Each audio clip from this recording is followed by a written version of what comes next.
Miss Audrey, about yesterday. Can you tell me what happened? What are you talking about? What do you mean, what am I talking about? Of course, I'm talking about the car. Oh, the car!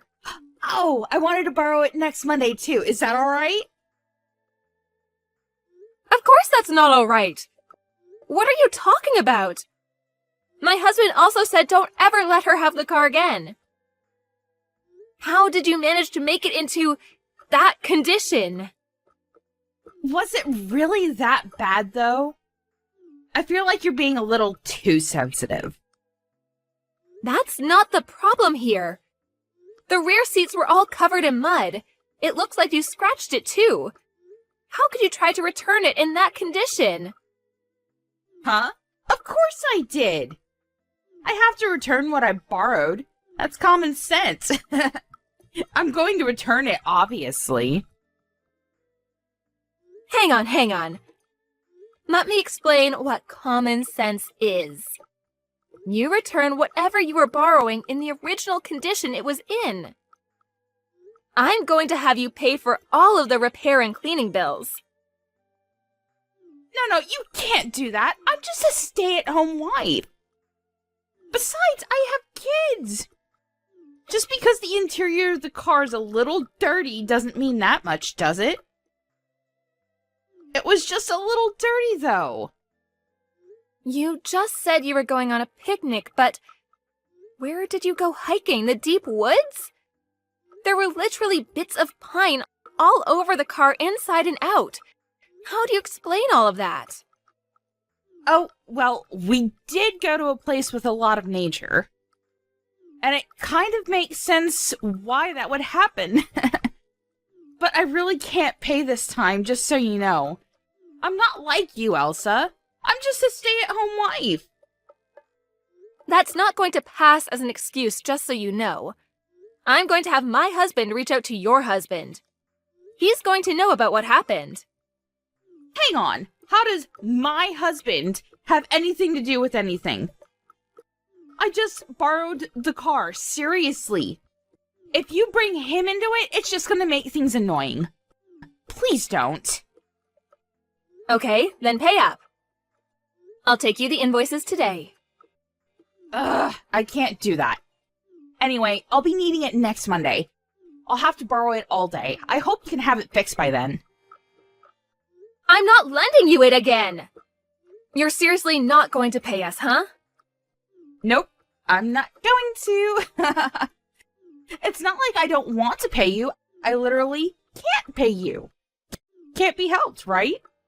Ugh, and you're starting to get on my nerves. Old lady. Old lady? I'm literally only a year older than you. You definitely look at least 10 years older than I do. And don't you dare look down on me. I don't really care about stuff like that anymore. So let me get this straight. You completely trashed our car to the point where it needed repairs, but you have no intention of paying, is that correct? Look at you being all bossy. Yeah, that's a pretty good summary. When you lent it to me, it was basically your fault anyway. You're lending it to me. You should have predicted that kind of situation would come up. You never know what's going to happen. No one ever knows what's going to happen. I told you beforehand, didn't I? I said I didn't want to loan you my car. But if you needed to use it because you had to get a car, then you had to make sure you'd return it in its original condition. What? I don't remember you ever saying such a thing. Did I really say that? Stop messing around with me. If that's the attitude you want to have, we also have our own options that we can pursue. What? You're scaring me. What are your options? You said you were going on a picnic. You went with your friends, right? Yeah, sure. What does that have to do with anything? Why didn't you use your own car? Or maybe one of your friends' cars? Our car is tiny. It's not really designed for picnics. So I figured that your car was perfect for the occasion. Really? Does your husband know about this? About what? That I borrowed the car? Of course he knows about it. I told him after the fact, but I did make sure to tell him. No, not about that. Huh? About who you went picnicking with. The fact that it was a man. How do you know? Did I say that it was a man? Is that person your friend or something, Audrey? That person who? Did you see us somewhere? I did see you two. I'm pretty sure that it was your neighbor's husband too, right? You saw our faces too? You're wrong, though. It was just someone that kind of looks like him. I thought they kind of looked similar too. I know for a fact that he's not a stranger. There's no way I would make that kind of mistake. I've seen that same man wearing the exact same clothes before. You're checking his clothes too? You're really detailed, huh? Yeah, you're right. But it's not like we went on a picnic together.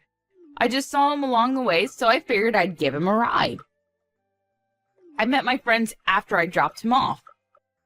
There's no problems there, right? Where did you even see us, though? Other friends? I didn't notice you being with any other friends. I said they came later on. That's why when you saw me with the neighbor's husband, then later on, my friend showed up. Yeah, that's not possible.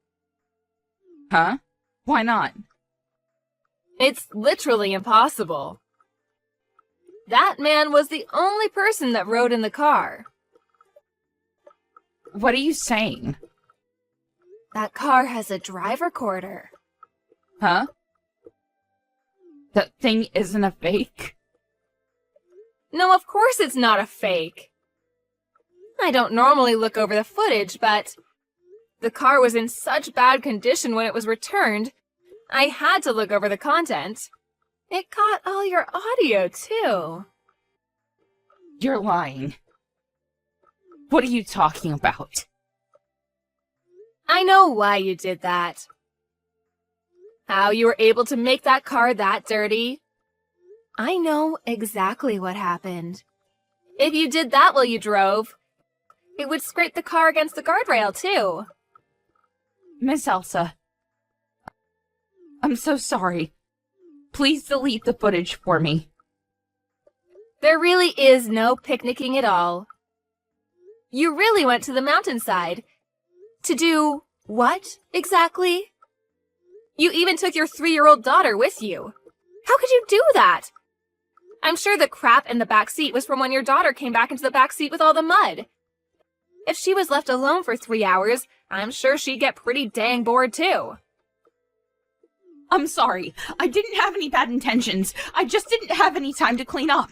Can you keep this between us and not tell my husband? I'll pay for the damages, I swear. I'll pay for the cleaning and repairs. I'll even pay a little extra. Is that all right? You're definitely going to be paying for damages. Actually, the fact that you were doing something kids shouldn't be seeing, using a neighbor's vehicle, makes me never want to touch the car again. So you'll be buying the car outright. What are you talking about? You know I can't do that. I don't even have that kind of savings. I've only got like $2,000 left. What do you want me to do? If you're going to be in that much trouble, why did you go out of the way to borrow my car? Well, if I use our car, there will be evidence left behind. And if someone saw the neighbor getting into my car with my daughter, everyone would know immediately what was going on.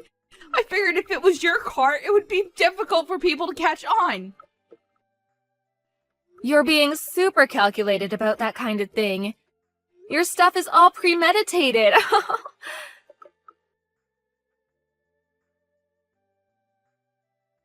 Where the hell were you planning on going with my car? I'm sorry. You don't have to lend me your car anymore. I'll pay for the repair damages, I swear. It's too late for that. What do you mean it's too late? If you had apologized when I asked about it a second ago, I probably wouldn't have gone this far, but I already invited her over to my house. She's heading over now. Huh? His wife? Why? You should know the answer to that question. Your partner that you're having an affair with is one of my friend's husband. I didn't know you two got along that well at all. My oldest son was in the same class. They've always gotten along. She kept asking me about what was really going on with her husband because he was acting weird recently. I'm glad that I was able to help her out. Now she'll know why that is. Hang on a second. We're technically sister-in-laws, right? We're relatives. You're going to take your friend over your relative? I don't think you treat me as a relative. You literally just use me to get with your affair partner. I don't want you to be complaining now. That's not true. I totally respect and admire you. You're seriously too late now. I don't care what you have to say about any of that. Whatever, you're going to buy the car completely.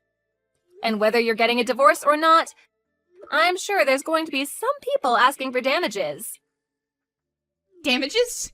Divorce? Just because of this one time? You know, based off of your conversation you were having in the car, I really don't think it was just this once. I forgot that the audio was also recorded. Just give up, seriously. I already had my husband reach out to him too. As soon as work is over, he's gonna be coming over to my house. If you want to come over too, you're more than welcome to come. You can explain it all yourself.